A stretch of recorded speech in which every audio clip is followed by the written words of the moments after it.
Itu doa selamat.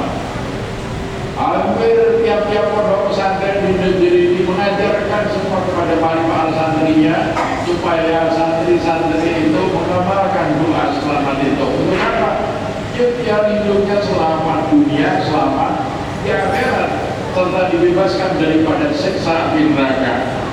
Makanya saudara-saudara sekalian, dari doa selamat itu paling tidak ada 10 hal yang kita minta. Yang pertama, Allahumma inni as'aluka salamatan fid din, ya Allah. Ya Allah, saya mohon kepadamu ya keselamatan di dalam menjalankan perintah agama. Ya. Wa afiyatan fil jasad, kesehatan jasad, wa ziyadatan fil ilmi, tambahannya ilmu, wa barakatan fil rizki, keberkahan dalam memperoleh rezeki, wa taubatan qabla maut, taubat sebelum mati, wa rahmatan indal maut, rahmat setelah pada saat mati, wa maghfiratan ba'dal maut, dan ampunan setelah mati. Allahumma auna alaina fi sakratil maut, ya Allah mudahkanlah kami dalam menghadapi sakratil maut, wa najata minan nar, dan bebaskanlah kami daripada siksa api neraka, wal afwa indal hisab, dan pengampunan pada waktu dihisab. Nah, saudara sekalian, ini ada 10 yang kita minta. Yang pertama, Allahumma inna as'aluka salamatan fid din, ya Allah aku mohon kepadamu keselamatan di dalam menjalankan perintah agama. Caranya gimana? Berdoa saja, kata Profesor Dr. Gracia, tanpa disertai usaha yang maksimal, terkabulnya doa itu masih jauh dari harapan.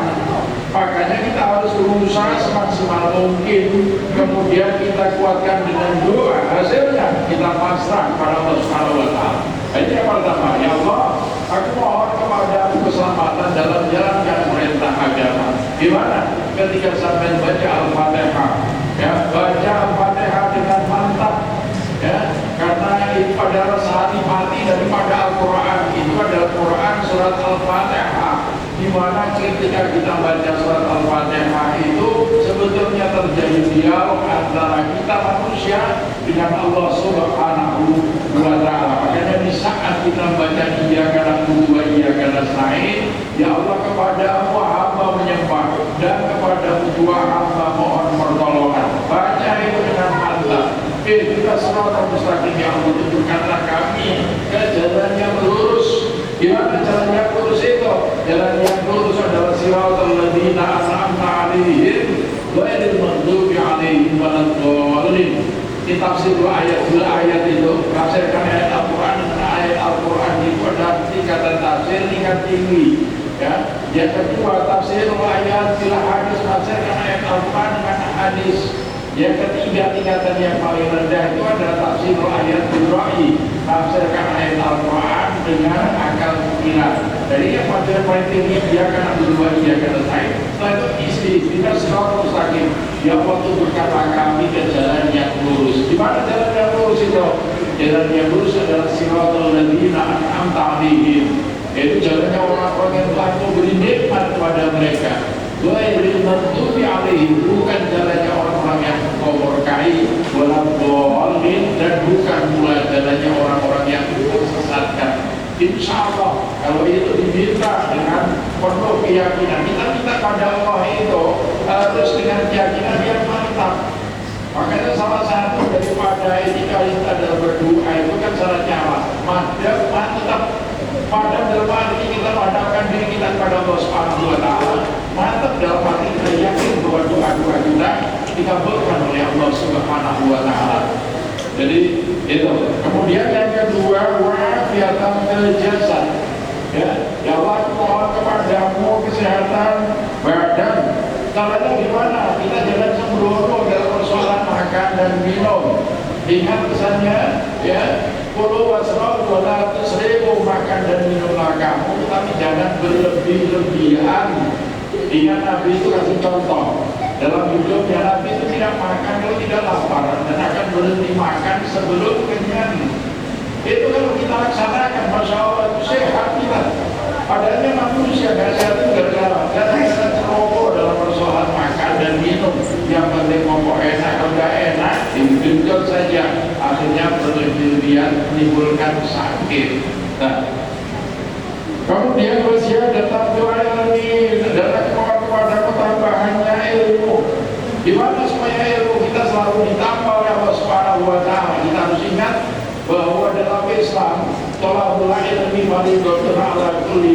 muslimin wa muslimatin, kata Nabi. Mencari ilmu itu wajib bagi setiap muslim maupun muslimat. Di mana? Utlubul ilma minal mahdi ilal lahdi. Ya, carilah ilmu mulai dari buaya sampai ke liang lahat. Maksudnya apa?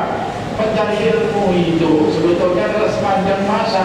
Maka konsep long life education, pendidikan sepanjang masa itu sebenarnya adalah pendidikan Islam. Kalau karena itu makanya supaya ilmu selalu tambah. Ya, kalau ada pengajian ikut. Kalau ada khutbah dengarkan dengan baik. Ya, amalkan. Insya Allah nanti ilmunya akan selalu bertambah. Bapak-bapak, ilmu itu dalam Islam bukan peranan yang sangat tinggi. Allah itu disembah itu dengan ilmu. Makanya dikatakan dalam Al-Quran, hal yastawi alladziina ya'lamuuna wal ladziina laa ya'lamuun, apa sama derajatnya orang yang berilmu dengan yang tidak berilmu? Beda, saudara-saudara. Oleh karena itu, maka supaya ilmu kita selalu tambah, kalau ada pengajian ikut dengarkan dengan baik. Ya, kalau ada khutbah ikuti khutbah itu dengan baik supaya tidak gagal paham, supaya benar-benar kita ini berada dalam bimbingan Allah Subhanahu wa Ta'ala. Kemudian barakatan fil rizki, keberkahan di dalam rizki. Gimana supaya rizki itu barokah? Mencarinya sehalal mungkin. Islam tidak melarang saudara jadi konglomerat, silakan, asal mencarinya adalah sehalal mungkin. Nanti kalau sudah dapat harta itu tidak dimiliki sendiri, tapi harta itu juga harus berfungsi sosial. Jadi tidak dimiliki sendiri. Karena apa? Di dalam hartanya orang-orang yang bangsa itu ada haknya anak yatim, ada haknya fakir miskin, ada haknya untuk perjuangan, bisa mendirikan masjid, untuk pengajian, mendirikan pondok pesantren dan lain sebagainya. Kalau itu sudah dilaksanakan, insya Allah ya rezeki itu akan barokah. Manfaatnya apa kalau rezeki itu barokah? Untuk anak istri itu keluarga itu akan jadi keluarga yang barokah, sakinah, penuh dengan mawaddah dan rahmah. Kemudian tobatan qoblal maut, dan tobat sebelum mati. Di mana supaya kita ini bisa tobat sebelum mati? Ya kita nanti mengajarkan pada kita sebelum pada saat sujud terakhir terutama kita berdoa kepada Allah. Allahumma inni as'aluka taubatan nasuha qoblal maut. Ya Allah, saya mohon kepadamu taubatan nasuha qoblal maut, sebelum mati, supaya sebelum kita mati itu kita sudah bertobat. Jangan sampai kita belum tobat kita sudah dahuluan mati, celaka namanya. Karena itu maka diminta. Ya. Kemudian orang matakan dalam mau dan rahmat ketika mati. Gimana supaya kita dapat rahmat, dapat kasih sayangnya Allah Subhanahu wa Ta'ala ketika mati? Biasakan kita ini di mana-mana aktivitas kita selalu menjadi ridho sekali rahmat Allah Subhanahu wa Ta'ala. Contohnya seperti apa? Kalau sampai pergi ke masjid untuk sholat berjamaah, biasanya tertulis di depan pintu masjid. Apa tertulis di mana? Tertulis Allahumma inni as'aluka, Allah tahir wa barakatih, ya Allah bukalah pintu rahmatmu kepadaku. Berarti kalau kita ke masjid, kita sholat berjamaah, kita akan dapatkan rahmatnya Allah Subhanahu wa Ta'ala. Demikian juga kalau kita keluar biasanya di dalam pintu masjid itu tertulis apa? Allahumma inni as'aluka min fadlik, ya Allah aku mohon kepadamu karuniamu ya Allah. Oleh karena itu maka kebiasaan kita untuk datang ke masjid sholat berjamaah itu kita akan dapat rahmatnya Allah, juga akan dapat karunia dari Allah Subhanahu wa Ta'ala. Demikian juga kalau saudara punya kebiasaan baca Al-Quran, baca Al-Quran itu juga mendapatkan rahmatnya Allah Subhanahu wa Ta'ala. Oleh karena itu makanya ada doa kalau kita menghatamkan Quran, ya Allahumma rahmni tulisan, karena kita baca untuk diri kita sendiri. Ya Allah rahmatilah kami dengan Al-Quran. Berarti kita baca Al-Quran itu kita mendapatkan rahmat dari Allah Subhanahu wa Ta'ala. Dan kebiasaan kita untuk sholat tahajud. Ingat, sholat tahajud itu adalah waktunya waktu-waktu istimewa. Di saat kita sholat tahajud itu pintu langit terbuka, rahmat Allah turun. Oleh karena itu makanya biasakan untuk bangun malam sholat tahajud, ya. walaupun hanya 2 rakaat plus 1 witir, syukur kalau bisa sempurna lebih bagus. Kenapa? Karena ya sebagaimana pesannya Imam Ghazali, kalau kamu tidak kepengen hidup compang-camping nanti di akhirat, maka jangan lupa bangun malam untuk sholat tahajud. Kemudian kita lanjutkan, wa maghfiratan ba'dal maut, dan dapat pengampunan setelah mati. Ya, dimana supaya setelah mati kita dapat pengampunan, kita jadi hamba Allah. Itu berilah hamba Allah yang maaf, jangan juga dendam, tidak ada maaf bagimu sampai kiamat pun kamu tidak akan mendapatkan jalan. Kita ini sudah terbiasa mohon ampun kepada Allah, terbiasa baca istighfar. Ya, sebagaimana yang diajarkan oleh baginda Rasul, bahwa ini wallahi ini astagfirullah wa atubu ilaihi fil yaum, ya aksara min sab'ina marratan. Demi Allah yang jiwaku berada dalam genggamannya, Rasulullah itu dalam sehari istighfar pada Allah itu lebih dari 70 kali. Dia hadis yang lain dikatakan lebih dari 100 kali. Itu dan menunjukkan lebih banyak istighfar lebih baik. Dan kalau sampean ingin diampuni Allah Subhanahu wa taala, sampean sendiri sebagai manusia harus juga pemaaf terhadap sesama manusia. Kemudian berikutnya, Allahumma hawwin 'alaina fi sakaratil maut, ya Allah, mudahkanlah kami di dalam menghadapi sakaratil maut. Kebiasaan yang sudah saya sering mengamati orang-orang, biasanya orang-orang yang gemar sholat jamaah itu biasanya kematiannya dipermudah oleh Allah Subhanahu wa taala. Sering kali di mana-mana ya saya lihat itu kayak begitu. Yang sudah di tempat saya sendiri orang punya kebiasaan sholat jamaah, pulang kami sholat isya, sholat maghrib, isya, subuh, zuhur, asar itu ke masjid. Ya, pulang dari sholat isya sampai di rumah ngomong-ngomong dengan istri, sebentar istrinya bilang, saya akhirnya tinggal begini ya. Ternyata begitu istrinya kembali sudah dalam keadaan dipanggil oleh Allah Subhanahu wa taala pas malam Jumat tadi. Insya Allah husnul khatimah. Hanya begitu. Ada yang punya kebiasaan suka ada di masjid, ternyata juga begitu di dalamnya ya. Tidak dinyanyinya siang itu masih sholat jamaah sampai isya sholat jamaah. Ternyata malam jam 12 saya dibangunkan sama Bapak Ustaz, ada tetangga meninggal, siapa itu tetangga kita almarhum Pak Ustaz, sakit apa? Nanti sholat masjid iya kan sudah meninggal, kayak begitu. Bahkan sampai saya saudara di kampung itu juga aja tapi menabur di masjid. Ternyata apa yang terjadi begitu sholat asar itu selesai pulang ke rumah meninggal. Bahkan saya sendiri mengalami seperti itu sejak zaman Belanda. Kalau orangnya memang sampai usia hampir 100 tahun baru meninggal, sehat bahagia. Itu rahasianya apa? Ternyata rahasianya sholat berjamaah. Dulu zaman Belanda itu kan sudah ada sholat umat yang begawi. Itu sampai akhir hayat itu kayak begitu. Sholat berjamaah, apalagi rumah kami itu rupanya masjid persis. Dari pagi kami sholat asar, masih nongkrong sebentar di masjid, ngomong-ngomong sama jemaah, pulang sampai duluan gelendang. Begitu gelendang ternyata tidak ada. Makanya cirinya biasanya orang rumah sholat jemaah itu biasanya sudah hanya di saat di sakaratul maut itu diberikan oleh Allah Subhanahu wa taala.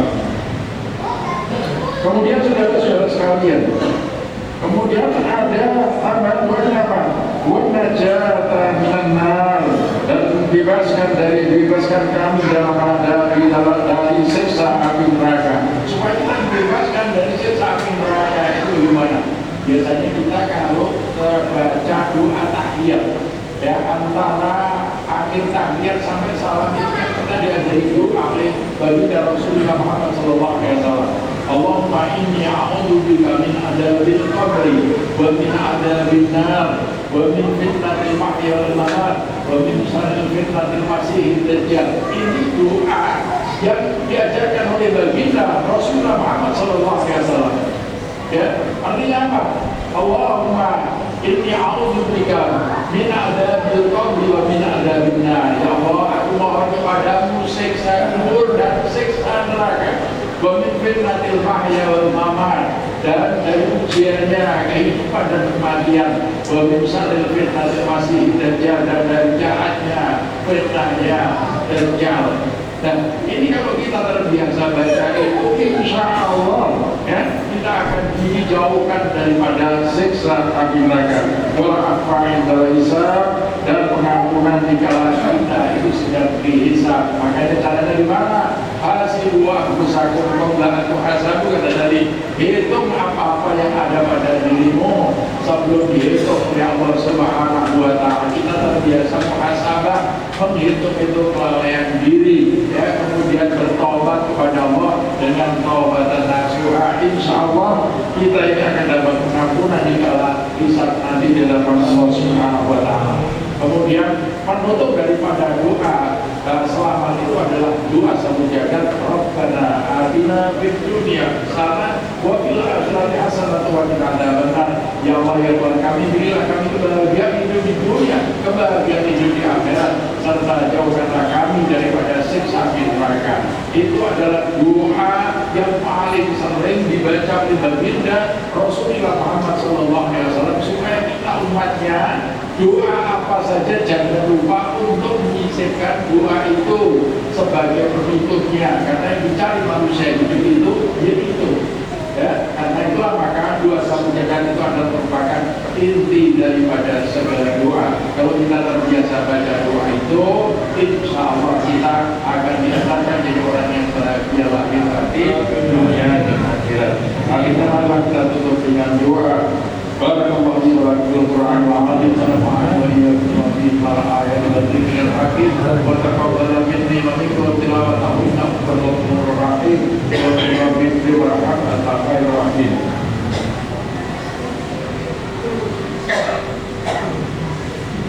Allahumma shalli wa sallim ala sayyidina Muhammad wa ala ali sayyidina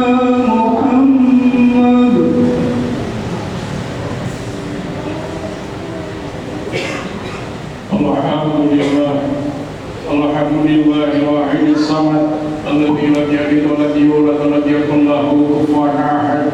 Asyhadu an la ilaha illallah wahdahu la syarika lah wa asyhadu anna sayyidana wa nabiyyana Muhammadan abduhu wa rasuluh. Allahumma shalli wa sallim wa barik ala sayyidina Muhammad wa ala alihi wa ashabihi ajma'in. Amma ba'du, fa ya ayyuhan nas ittaqullah wa alamu anna Allaha yuhibbul muttaqin. Wa qala 'azza min qa'il inna Allaha wa malaikatahu yusholluna 'alan nabi ya ayyuhalladzina amanu shallu 'alaihi wa sallimu taslima. Allahumma shalli wa sallim wa barik ala sayyidina Muhammad sayyidil mursalin wa ala alihi wa ashabihi ajma'in wa radhiyallahu anhu rahmatika ya arhamar rahimin. Allahumma ighfir lil muslimin wal muslimat wal mu'minin wal mu'minat innaka sami'un qaribun mujibud da'wat ya qadiyal hajat. Allahumma arham ummat sayyidina Muhammad, Allahumma ansur ummat sayyidina Muhammad, Allahumma asli' ummat sayyidina Muhammad, Allahumma ansur maswati rahmatal muslimin. Allahumma fa'alna al-bala wal waba wal fahsya wal munkar وَأَسْلِمْ وَالْمُعْتَمِ وَالْرَسَدَّ الْأَبِيحًا وَظَهَرَ مِنْ أَمَابَةً محمدة إندونيسيا خاصة وعن سائر البلدان المسلمين عامة إنك على كل شيء قدير. ربنا تقبل منا إنك أنت السميع العليم وتب علينا إنك أنت التواب الرحيم. ربنا آتنا في الدنيا حسنة وفي الآخرة حسنة وقنا عذاب النار والحمد لله رب العالمين. عباد الله إن الله يأمر بالعدل والإحسان وإيتاء ذي القربى وينهى عن الفحشاء والمنكر والبغي يعظكم لعلكم تذكرون ولذكر الله أكبر.